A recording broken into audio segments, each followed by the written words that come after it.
Have you ever felt like you're the one everyone leans on? You're the strong one. But then, when it's your turn to need some support, you just feel completely and utterly alone. Well, today, we're diving right into that exact feeling, a silent struggle that so many of us know all too well. It's such a strange and, honestly, a painful paradox, isn't it? You're the rock for everybody else, the problem solver, the go-to person, but when the crisis is yours, suddenly it's silent. I just want to be really clear. You are not imagining this. It's a real pattern, and we're about to unpack exactly how it gets built. So yeah, let's give this thing a name, the strong person paradox. And the most important thing to get right away is that this is not a flaw in your character. Nope, it's actually a highly intelligent pattern that, for most of us, began way back in childhood. To everyone else, you look like this. You're the calm in the storm. You're the one who stays steady when waves are crashing all around you. You're seen as competent, reliable, maybe even unshakable. And people don't just appreciate that about you, they really, really come to depend on it. But see, that's just the armor, the outside. The reality on the inside is often this, a constant, quiet sense of exhaustion. A low hum of anxiety you just can't seem to turn off. And, this is the big one, an almost impossible time asking for help.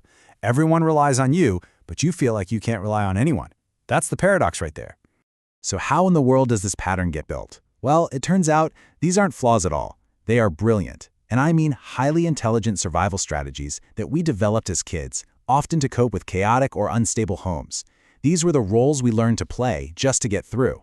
The core psychological idea behind all of this is a term called parentification. And, it's pretty much exactly what it sounds like. A child is forced to become the parent. They have to take care of the adults around them, either emotionally or just practically. This fundamental role reversal, it changes absolutely everything about how you see the world. First up, you have the caretaker. This is the child who learns deep down that their worth comes from how well they manage everyone else's feelings. They become the little family therapist, the peacemaker. The core lesson they learn is, I am valuable only when I'm useful to other people. And then there's the hero. This child's strategy is all about achievement. They think, hey, if I can just get perfect grades or be the star of the team, maybe that'll fix things. Maybe my success can save us. So their worth becomes completely tied to their performance. Then you've got the fixer. This is the little crisis manager. They learn really early on that if they don't handle the real-world problems, the bills, the arguments, the logistics of it all, everything will just fall apart. They feel like they're the only one holding the family together. And finally, there's the invisible child. Their survival tactic is kind of the opposite. They learn to just disappear. To be safe, you have to have no needs, cause no trouble, and expect absolutely nothing.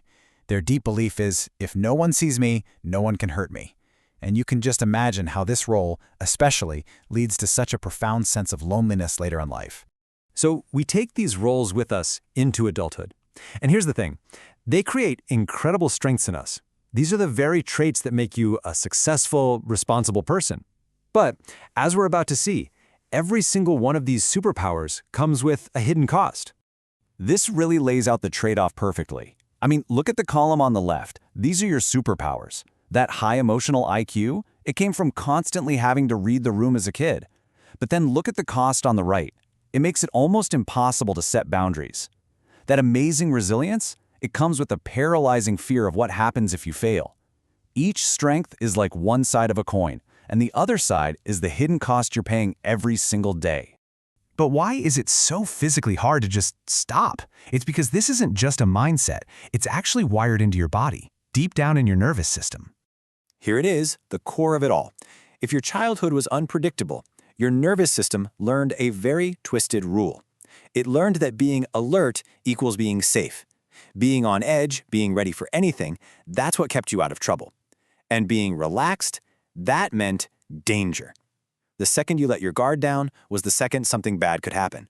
Your body still believes that. And you can feel this in your daily life, can't you? That jolt of guilt you feel when you even try to rest. That mind that's constantly spinning out worst-case scenarios. That deeply uncomfortable, almost panicky feeling when someone tries to genuinely help you. That is your nervous system, running its old survival program, basically screaming at you that it's not safe to be cared for. So, where do we go from here?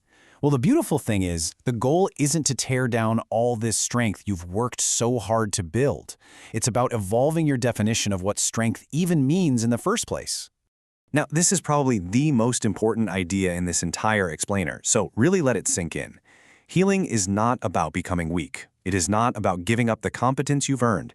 It's about adding to your toolkit, developing the skills you were never allowed to learn as a kid, things like the ability to rest, the ability to receive help, the courage to be vulnerable. So let's reframe these. These aren't weaknesses, they're the next level of your power. The power to rest isn't being lazy, it's strategic recharging. The power to receive isn't being needy, it's about letting other people into your fortress. And setting boundaries? That's just smart energy management. And ultimately, the power to be supported is the final upgrade, realizing that the strongest people don't actually do it all alone. So let's end with this thought. What if true strength isn't about being an unbreakable fortress? What if it's about building a life where you feel safe enough to finally lower the drawbridge?